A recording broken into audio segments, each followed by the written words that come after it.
Bueno, y vamos a ponerle el título en esta mañana al mensaje, como lo hacemos siempre. El mensaje de esta mañana es: cuesta, pero vale la pena. Quiero que vea usted reflejado en la vida de los hombres de Dios el sacrificio y lo que la Biblia revela a este respecto, pero quiero que lo vea no desde un punto de vista testimonial personal, sino del testimonio de Dios para con nosotros. Y pueda atreverse a que cuando algo cuesta, si es de Dios, vale la pena. Y vamos a tomar un primer texto, una primera porción, es Colosenses 2:1 al 5. Y vamos a leerlo, como siempre, en el nombre del Padre, del Hijo y del Espíritu Santo. ¿Amén? Amén.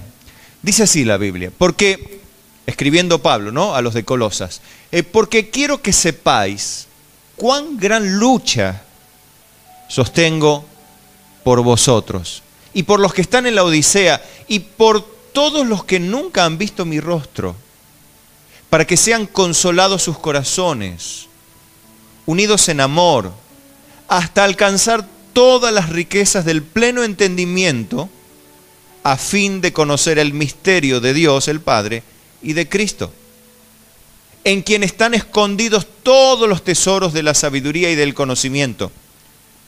Y esto lo digo para que nadie os engañe con palabras persuasivas, porque aunque estoy ausente en cuerpo, no obstante en espíritu estoy con vosotros, gozándome y mirando vuestro buen orden y la firmeza de vuestra fe en Cristo.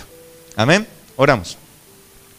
Padre querido, gracias por esta mañana hermosa, Señor, que nos permites vivir en tu casa, en armonía, con alegría, con la expectativa grande de escuchar más de ti, aprender más de tu palabra, de tu grande obra de salvación. Señor, concede que esta tu iglesia amada tenga todo lo que necesita en esta mañana, sea capacitada, Señor, de manera especial, sea fortalecida, animada, adiestrada, equipada para ejercer el ministerio de la reconciliación para con aquellos que no te conocen, que puedan conocer totalmente el misterio de Cristo, que les sea totalmente revelado, que no sea para ellos un misterio el Evangelio, sino sea algo claro y sencillo, para que muchos a través de ellos sean beneficiados y salvados. Primeramente para la gloria de tu nombre, Padre querido, y para bendición de ellos y multitudes. En el nombre de Jesús te damos gracias, Señor, y los que le amamos decimos amén. Una vez más le alabamos al Dios del cielo.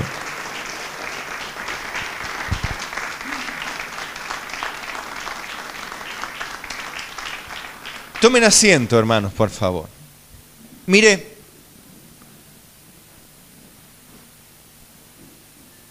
esta es la expresión de un hombre sincero, de un hombre transparente, que no tenía obviamente intenciones de mostrarse omnipotente, todopoderoso, no tenía la intención de dar un ejemplo de hombre invencible. Pablo, cuando escribe, usted si ve un poquito así, como se dice, abuelo de pájaro, la escritura y particularmente las cartas paulinas, va a encontrar que Pablo, cuando se refiere a él, no se refiere en términos de grandeza. Por supuesto, tampoco en términos de falsa humildad, sino haciendo lo mismo que él aconseja, no teniendo un concepto más alto de sí que el que se debe tener, sino pensando cada uno de sí con cordura. O sea, pensando lo que es, nada más y nada menos, no haciéndose el pequeño, el débil, el pobre, el miserable, ni tampoco el agrandado, el todopoderoso, el que se lleva todo por delante, sino lo que es. Y bueno, en una de esas facetas de contar y de abrir su corazón a la gente, Pablo dice, quiero que sepan, quiero contarles algo, la gran lucha que yo sostengo por todos ustedes. Pero no los de Colosas, sino los que están en la Odisea, los que nunca han visto mi rostro, o sea, los que leyeron mis cartas, pero nunca me conocieron personalmente. Y el combate lo sostenía. Fíjese en qué dirección sostenía el combate Pablo. El combate de él, o la preocupación de él, o el trabajo iba dirigido ¿a qué? A que las personas, ustedes, los de Colosas, los de la Odisea, y en definitiva toda persona que no le conocía, verdaderamente tenga un corazón confortado, consolado. Que verdaderamente el pueblo, que es pueblo de Dios, sea unido en amor. Y esto hasta alcanzar todas las riquezas del pleno entendimiento, a fin de conocer el misterio de Dios el Padre y de Cristo. Claro, esto para nosotros, hoy ya el que tanto hemos estudiado, no es un poco un misterio, aunque para algunos todavía sigue siendo un misterio el Evangelio, o sea, en el sentido de que no es una película de misterio, de terror el Evangelio, sino que está escondido, está velado. Lo básico del Evangelio, los fundamentos del Evangelio, le están velados aún a muchos cristianos porque tienen un Evangelio diferente, totalmente diferente a lo que la Biblia básicamente enseña. Pero a ustedes, espero a todos, les ha sido revelado el camino hacia el conocimiento pleno. Alguno puede decir, yo no tengo un conocimiento pleno. Bien, por eso es preciso que usted estudie, sea ministrado, sea enseñado. Y ahora es donde viene a usted entender cuál es nuestro combate como pastores en la iglesia. Los que realizamos una tarea pastoral en la iglesia, sostenemos el mismo combate, hermanos. Lo que pasa es que no lo andamos diciendo siempre. Nuestro combate es que las personas, ustedes, estén bien. Ustedes no ven mi intimidad para con los que sufren. Pero yo sí, y Dios ve cómo nosotros los pastores, quien le habla y los que trabajamos en la tarea pastoral colaborando, sostenemos un combate de alcanzar a la gente que sufre. Usted capaz que ni se entera, pero nosotros estamos en el día a día con la gente que está sufriendo, pasando una enfermedad, pasando un conflicto, una dificultad. Y eso conlleva una carga, una batalla, hermanos. Gente confundida por el diablo, por argumentos, por chismes. Tratar de ayudarle a salir de ese hoyo de oscuridad cuesta una batalla. ¿Usted se piensa que los demonios se quedan tranquilos cuando los pastores van a atender al hermano o la hermana que está mal, que está enfermo, que está confundido? Que los demonios dicen, uy, viene el pastor, vámonos. Va a hacer todo lo posible para tener prisionero de la enfermedad, del argumento incorrecto a la persona. El enemigo va a hacer lo posible. Y para colmo, lidiar muchas veces con una naturaleza humana rebelde, que la tenemos todos. Todos llevamos una naturaleza rebelde, y a veces esa naturaleza rebelde no le hacen falta a los demonios. Ya de por sí es animal y diabólica. Todo eso, hermano, hace que se sostenga una batalla constante lunes, martes, miércoles, jueves, viernes, sábado, domingo, lunes, martes, y no para. Y queriendo que los hermanos se mantengan unidos, luchando para generar actividad, generar consenso, generar razones válidas para que las personas... Pues usted sabe que es difícil darle gusto a todos, ¿no? Usted quizá tiene 2, 3 hijos y para darle el gusto a los 3 hay que hacer un curso en la Universidad de Harvard. Imagínese cuando hay que darle el gusto a muchos, es un combate pero infinito.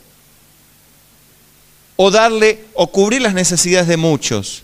ayudarles y empujarlos a que lleven al entendimiento, estar explicando 1, 2, y 3, y 4, y 5, y hasta 100 veces lo mismo, porque el conocimiento se pierde, se evapora, no se asimila, no se retiene, se tergiversa, se trastrocan los valores, y eso hay que constantemente estar reubicando, reedificando, pegando, volviendo a unir, volviendo a recordar, volviendo a refrescar. Eso, hermano, genera un combate infinito en los pastores, en los ministros de Dios. Quiero que lo sepáis, dice Pablo. Para que no es solamente venir, ponerse una corbata y pegar un par de gritos en el nombre de Jesús, amén. No es solamente eso, hermano. Y esto lo digo, dice Pablo, para que nadie os engañe con palabras persuasivas. Porque siempre el diablo va a utilizar personas con suaves palabras para otra vez combatir el trabajo de los ministros de Dios. Diciéndoles, oh, te han herido, hermano. No te atienden, no, tus pastores no te atienden en tu congregación. Vení, yo te voy a atender. ¿Quién está como uno de los hijos de David que se ponía a la puerta? El rey no te atiende, vení, yo te voy a atender. Qué bárbaro el rey David, qué maleducado, ¿no?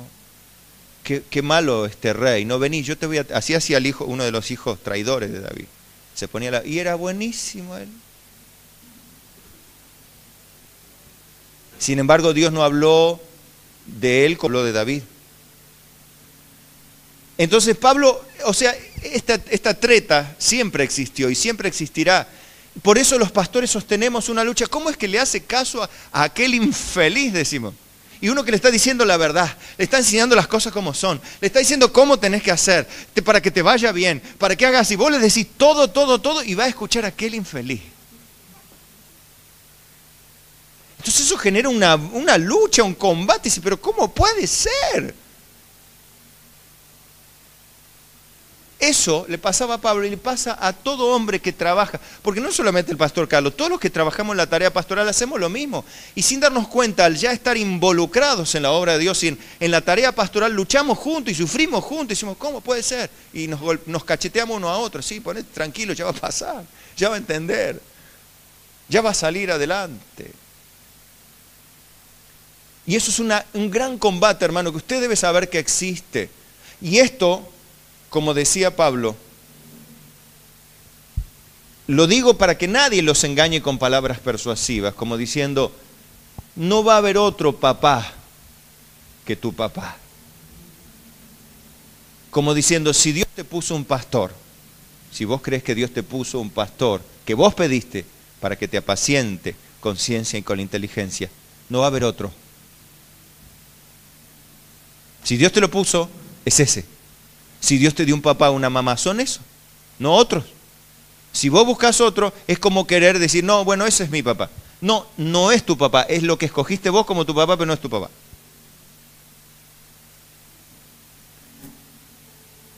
Y eso Pablo lo decía, aunque, por otro lado, no quiero que lo vean así tan dramático, sino que aunque no estoy siempre con ustedes,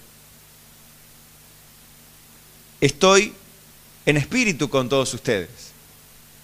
Y al mismo tiempo dice, gozándome y alegrándome por la firmeza y el buen orden de todos ustedes. O sea, esa es la otra parte, la parte linda. Veo cómo los hermanos batallan, luchan, se apoyan, tratan de decir, bueno, de comprender a la postre, de decir, bueno, tienen razón, hay que luchar, hay que trabajar, si tenemos que hacer caso, no hay que hacer cada uno la suya, sino si todos nos peleamos no vamos a lograr nunca nada, y razona y digo, bueno, bien, ¿entendió? Amén. Entonces uno empieza a alegrarse y dice, bueno, hay gente que batalla, hay gente que entiende lo que significa unidos en amor. No significa que son todos pensando lo mismo, como que tienen todo el mismo software metido en la cabeza, sino que tienen al mismo Cristo en el corazón que les revela abundancia de verdad y los lleva a estar unidos a pesar de ser todos diferentes, de diferente nivel social, diferente educación, diferente cultura, diferente carácter, pero en definitiva una misma fe, un mismo corazón, un mismo objetivo, un mismo amor. que los lleva a estar unidos. Y eso trae gozo a los pastores, a los ministros, a los que trabajan en la tarea de enseñar, predicar, cuidar, adiestrar, preparar, consolar, confortar corazones. Hermanos, es muy lindo y muy gratificante encontrar que te digan: pastor, realmente me hizo muy bien la palabra, el consejo del pastor fulano me hizo muy bien, de la pastora, maravilloso, qué bueno, sigan haciendo esto, sigan trabajando. Eso todo también es positivo, es bueno. A Pablo también le pasaba, decía: qué bueno, qué lindo la firmeza, los hermanos, mira cómo batalla, mira, está enfermo pero sigue, mira, está luchando, tiene un montón de trabajo pero saca tiempo para servir al Señor. Qué bueno, eso es fe, qué lindo. Y uno se goza en eso porque dice: bueno, está entendiendo, está llegando al conocimiento pleno. Eso es una causa de gozo, hermanos, y es muy positivo.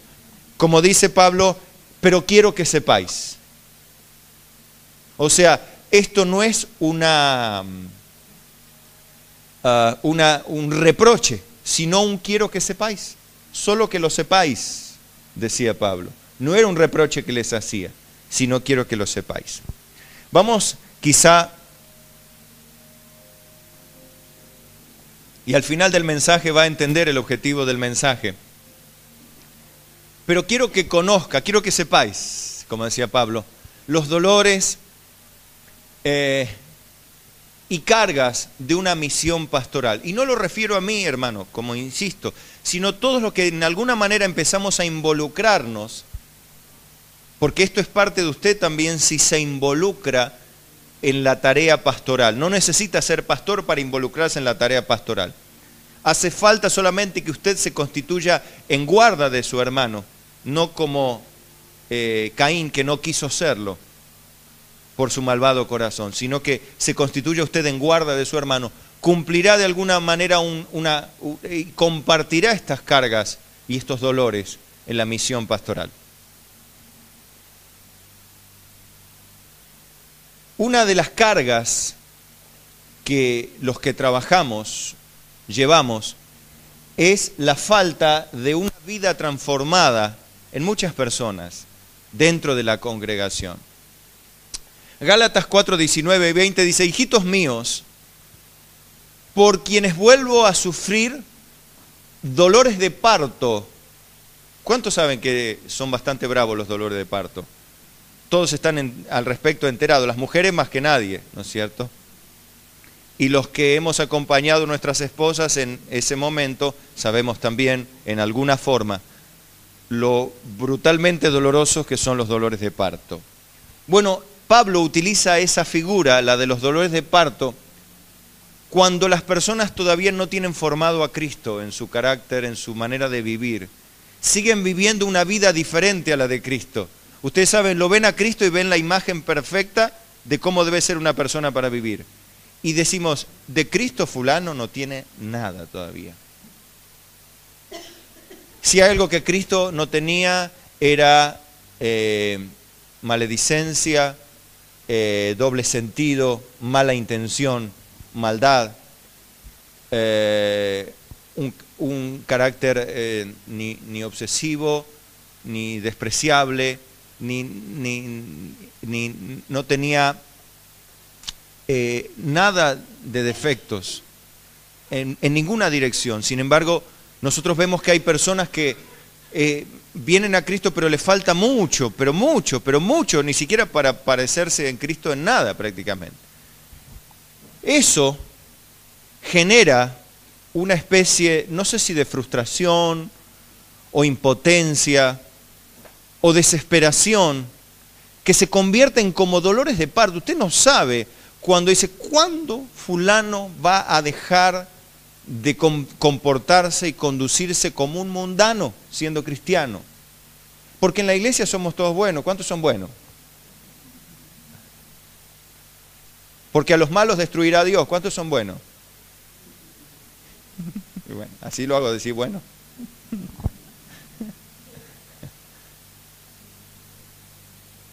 Bien. Quisiera estar con vosotros y cambiar de tono, pues estoy perplejo en cuanto a vosotros. O sea, a los de Gálatas les había pasado que Pablo les había contado del tema de la salvación y cómo es el tema de la salvación. Los Gálatas volvían atrás, volvían a la vida pasada, a la vida de dependencia por las obras, a la autosuficiencia de las obras, de la ley. Y Pablo estaba perplejo, enojado, confundido, frustrado, no sabía cómo representar y dice, siento como dolores de parto en el alma, que me vienen a veces pensamientos como los dolores que vienen a la mujer que me atacan, así digo, ¡ay!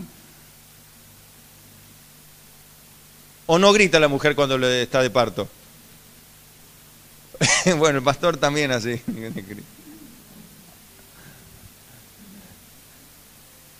Lo que pasa es que lo hace dentro del hospital. Hay otro punto importante, hermano, que usted debe entender, que es el desgaste del cuerpo y la mente. Quiero que lo vea esto, porque es una realidad. Como digo, no es un reproche, sino como dijo Pablo, pero quiero que sepáis cuán gran lucha sostengo por vosotros. En 2 Corintios 4, 15 y 18 dice, porque todas estas cosas padecemos por amor a vosotros, para que la abundancia de la gracia, por medio de muchos, la acción de gracia sobreabunde para gloria de Dios. Por tanto, no desmayamos, antes, aunque este nuestro hombre exterior se va desgastando, el interior no obstante se renueva día a día.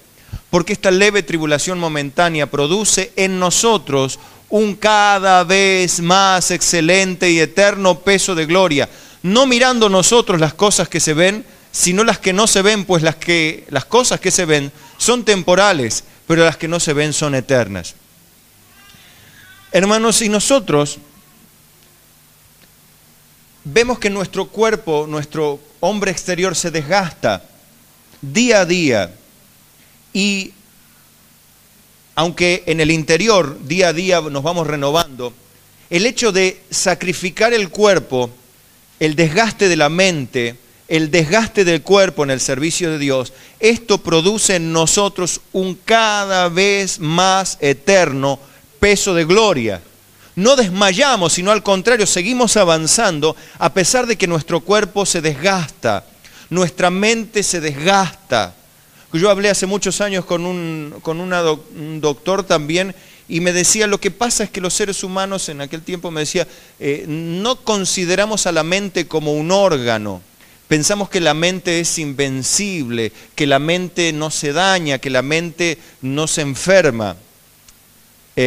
O sea, en general vemos más fácil que el cuerpo se enferme, pero nos cuesta entender más que la mente también se desgasta y se enferma. Hay diversos grados de enfermedad y de enfermedades graves mentales que por supuesto derivan en una lamentable condición. Pero como hay enfermedades físicas graves que derivan en una lamentable condición, pero hay otras enfermedades que vienen, pasan y se van. Así también el cuerpo, la mente, es un constante padecer por amor a la gente. Esto por ahí no se puede llegar a entender desde el punto de vista del que es parte de esa gente, pero sí del que cumple una tarea y un rol pastoral. Pero como decimos que esto cuesta, seguimos al mismo tiempo diciendo, pero vale la pena porque nosotros no miramos las cosas que se ven, sino las cosas que no se ven, esas miramos. Miramos la vida de ustedes terminada por la mano de Dios. Vemos la vida de ustedes avanzando, creciendo, prosperando en la obra del Señor siempre, creciendo en la obra del Señor siempre, en todas las áreas. Vemos eso porque nosotros no miramos las cosas que se ven, sino las que no se ven. Y eso nos alegra, vale la pena, decimos, vale la pena luchar, vale la pena sacrificarse, vale la pena resistir el desgaste, vale la pena. Porque produce, por un lado, un cada vez más eterno peso de gloria en los que trabajamos. Pero por otro lado, produce un fruto muy lindo en la gente, maravilloso, gratificante, imposible de reproducir a través de otro medio humano, como puede ser simplemente la comunicación de emociones, filosofías humanas y huecas, o como puede ser proyectar a la gente en una visión terrenal. Nosotros lo que hacemos, a pesar de las tribulaciones que sufrimos, de los desgastes que sufrimos, es impulsar a las personas a que tengan una mirada eterna, a que sean completos en Cristo. Y una vez que lo logramos, esto es de grande satisfacción, porque tiene peso eterno de gloria. ¿Qué significa peso eterno de gloria? ¿Qué se imaginan por esto? Significa que la recompensa que tienen es importante y es eterna. O sea, no es una recompensa que la tenés hoy y se te va desgastando. No es como hoy te dan un incremento en el salario y te dicen, bueno, esta parte del salario es un premio de, no sé, porque al gerente de la empresa se le ocurrió, hoy le vamos a hacer un regalo a todo el personal y te dan una buena cantidad y decís, bueno, eso te pone contento, una recompensa por la fidelidad, por la puntualidad en el trabajo, pero ¿cuánto te dura eso? Y lo que dura un suspiro en algunos, ¿no? Pero en otros, bueno, un poco más, pero en definitiva se acaba. Sin embargo, el premio que Dios nos da tiene un eterno peso de gloria. Un eterno peso de gloria. Y eso es alentador y vale la pena. Los que tenemos la mirada no puesto en las cosas terrenales, sino en las que no se ven, las que son eternas. Pablo lo representaba también en general el peso de toda la obra de Dios, que más de una vez lo hemos comentado, pero no con el afán de querer lloriquear, digamos, o quejarse sobre el pueblo, porque nunca saben que fue nuestro estilo aquí, sino tratar de, como Pablo decía, porque quiero que sepáis, que no ignoréis, como decía Pablo, de todo el peso de la obra de Dios, que no lo llevan ustedes llevan como nosotros el peso de su familia, de su responsabilidad laboral, de su responsabilidad para con sus superiores, pero de repente hay algo que las personas en general no llevan, es todo el peso de la obra de Dios. Y Pablo lo representaba con estas palabras en 2 Corintios 11, 28 al 30. Dice, y además de otras cosas, o sea, como si esto fuera poco, ¿vieron esa frase? Lo que sobre mí se agolpa cada día, la preocupación por todas las iglesias. Y dice Pablo, ¿quién enferma y yo no enfermo? ¿A quién se le hace tropezar y yo no me indigno? O sea, que así como vos te enfermas, yo me enfermo, dice Pablo, y si vos te indignas, yo también me indigno cuando se le hace tropezar a un pequeñito en la fe.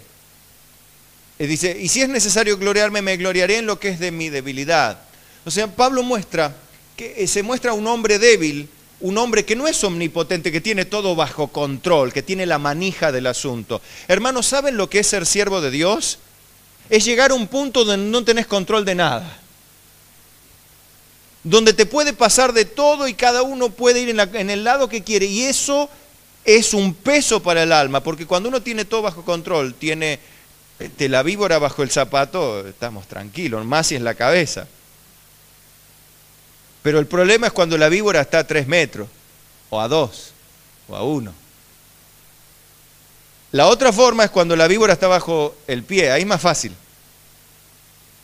Pero muchas veces Dios no permite que tengamos la víbora bajo el zapato o bajo la bota, sino que esté cerca y que no podamos controlar la situación y que tengamos que depender de Dios. Nosotros, como siervos de Dios y los que trabajamos en la obra de Dios, tenemos que depender de Dios para todo, porque no sabemos por dónde puede salir el tiro. No sabemos por dónde puede saltar un conflicto. No sabemos dónde puede de repente generarse una necesidad y tener los recursos para cubrirla.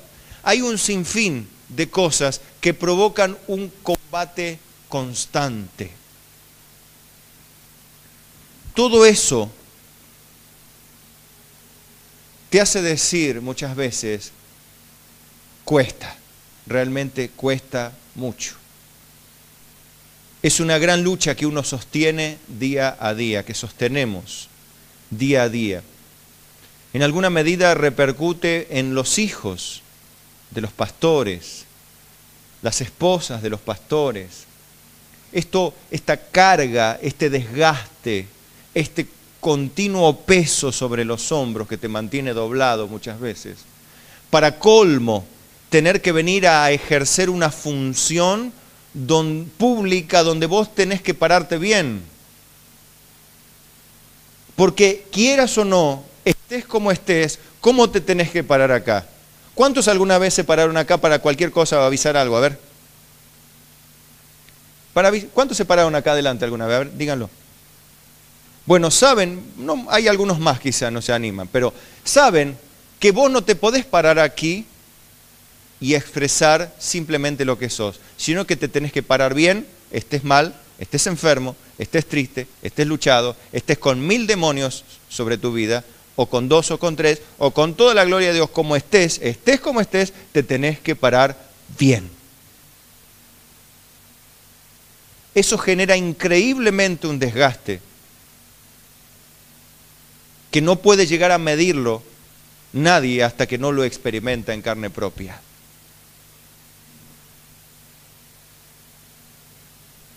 Puede opinar, puede hablar, pero nunca podrá expresar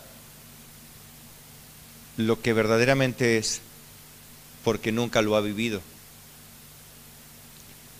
Pero todo eso por amor, y aunque amando más sea amado menos, como decía Pablo, siempre será por amor, y lo importante es que Dios lo ve.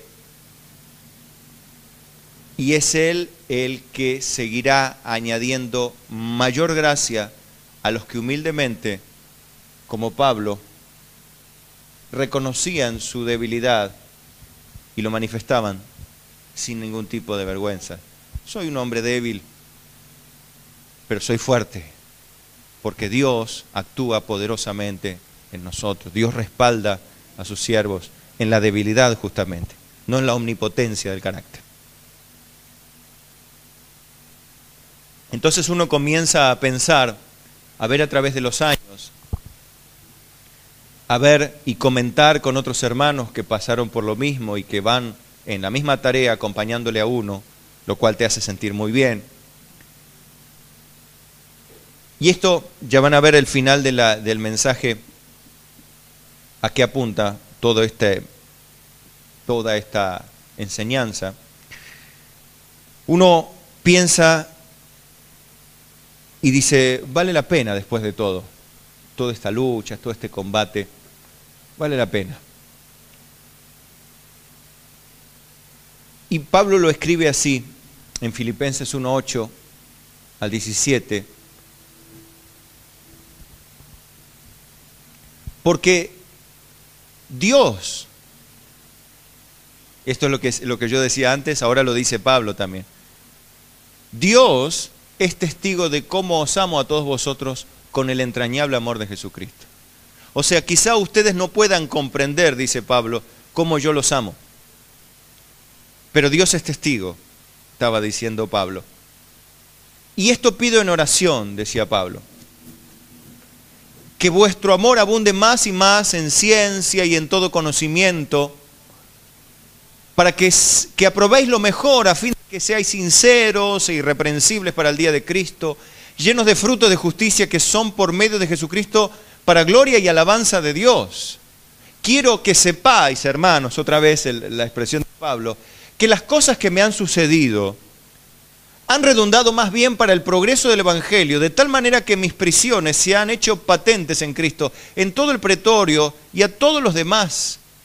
Y la mayoría de los hermanos, cobrando ánimo en el Señor con mis prisiones, se atreven mucho más a hablar la palabra sin temor. Algunos, a la verdad, predican a Cristo por envidia y contienda, pero otros de buena voluntad. Los unos anuncian a Cristo por contención, no sinceramente, pensando añadir aflicción a mis prisiones, pero otros por amor, sabiendo que estoy puesto para la defensa del Evangelio. Fíjese la posición de Pablo, ¿no? Él dice, yo todo lo que sufro, a pesar, él en este caso las cárceles, ¿no?, que padecía, y no por delincuente, no por mentiroso, sino por predicar el Evangelio, por, claro, no estar de acuerdo con Roma, no estar de acuerdo con la obstinación de los judíos. Él sufría todas esas cosas y él dijo, mira, después de todos estos sufrimientos, ayudaron a bien. Entonces decía, después de todo uno piensa, si amamos a Dios, amamos a la gente entrañablemente con el amor de Jesucristo, las cosas que nos pasen, a los ministros, a los pastores, ayudarán a bien y redundarán para bien y para el Evangelio y serán para que estemos para la defensa del Evangelio. Aunque otros el Evangelio lo utilicen como método método de ganancia o método para satisfacer su deseo de superioridad, su deseo de control de multitudes. Si otro lo usa para ese problema, y bueno, lo habrá. Y es lógico y natural que así sea. Pero problema de ellos, ¿qué va a ser? Es así y va a ser siempre así. Pero Pablo dice, esto pido en oración, que vuestro amor abunde más y más en ciencia y todo conocimiento, para que aprobéis lo mejor.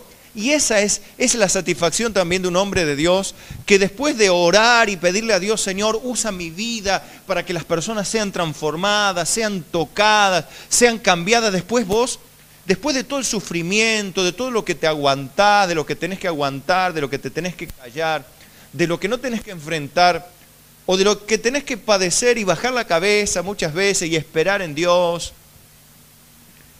vos decís, qué bueno, porque al cabo del tiempo,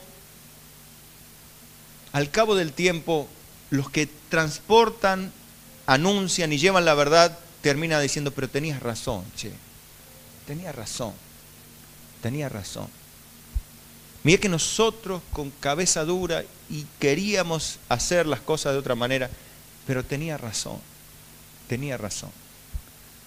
Y bueno, eso no es motivo para jactancia, sino para dar gloria a Dios después, porque después decimos, bueno, valió la pena, porque ahora ya sabe la tal persona lo que no tiene que hacer, porque ya lo hizo mal, se equivocó, volvió y reconoció y se recompuso su condición, su comunión, y ahora ya con la diferencia que está vacunado contra eso.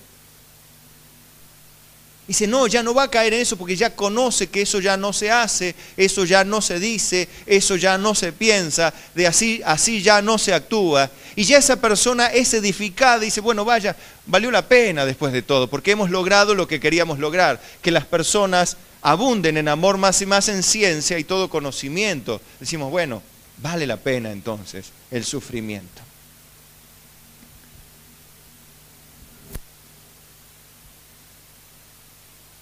Y la persona de Cristo es quizá el ejemplo más grande de esta aceptación del sufrimiento como puente para la bendición de multitudes. Lo vimos hoy en un video tremendo. Isaías lo representa muy bien en el capítulo 53, verso 11, hablando del Mesías, 700 años antes de que viniese.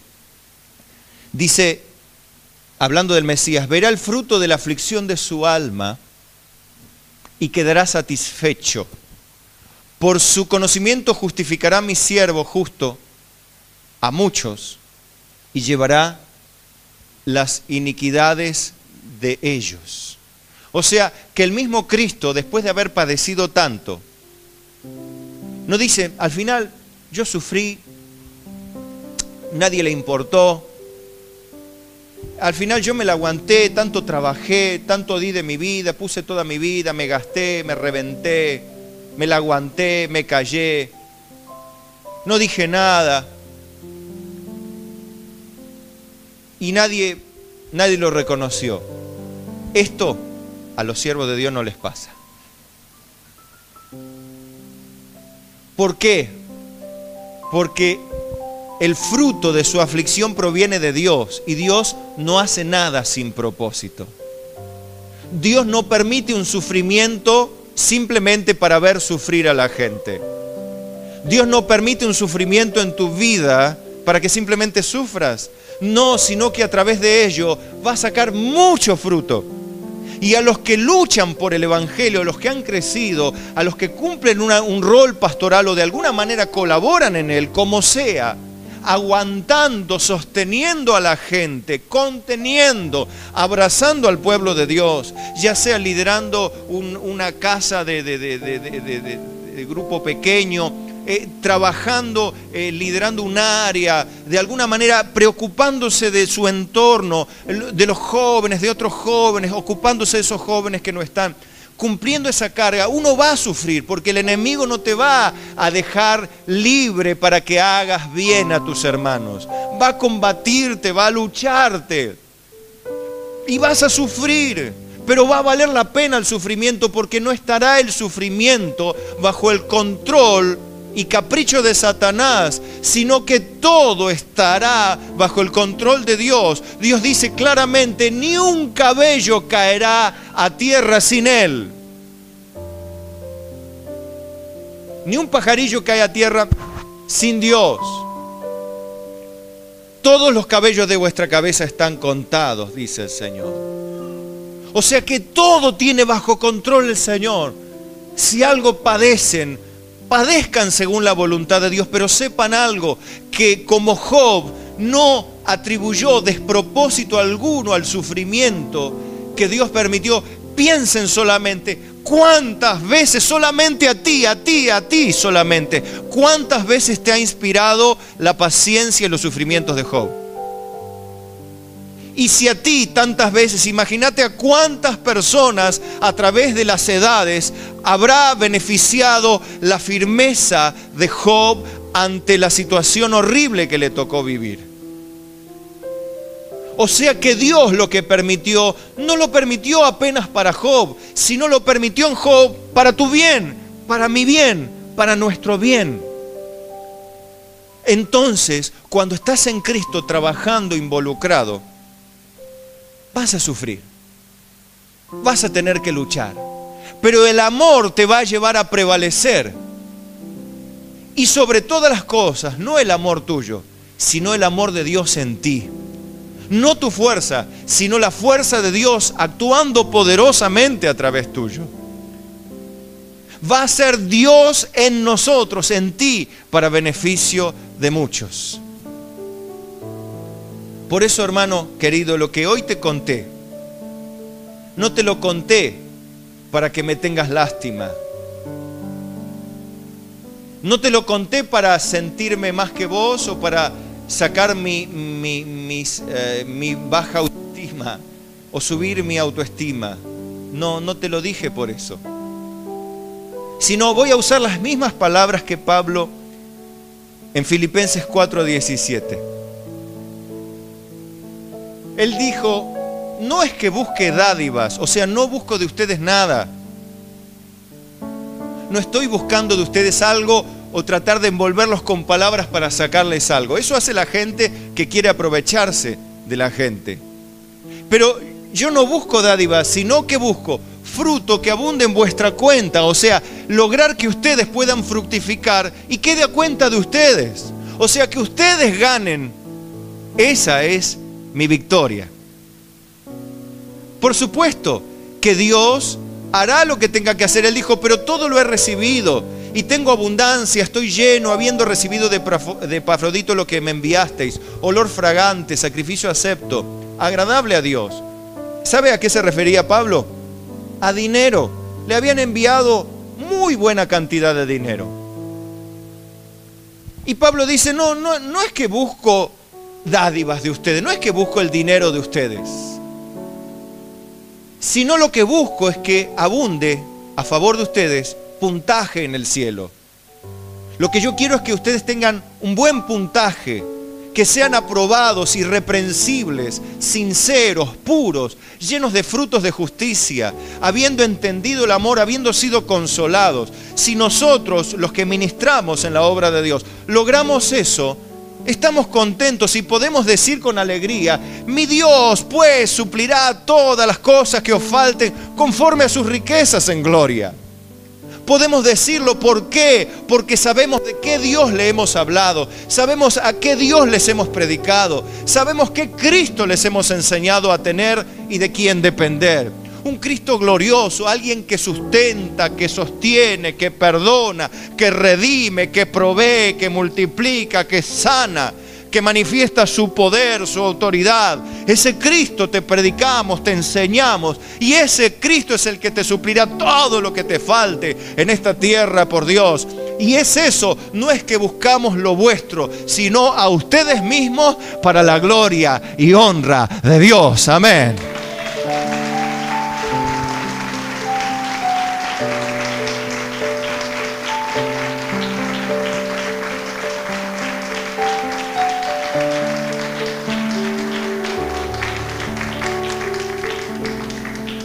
Vamos a ponernos de pie, mis amados hermanos, y hagamos una oración.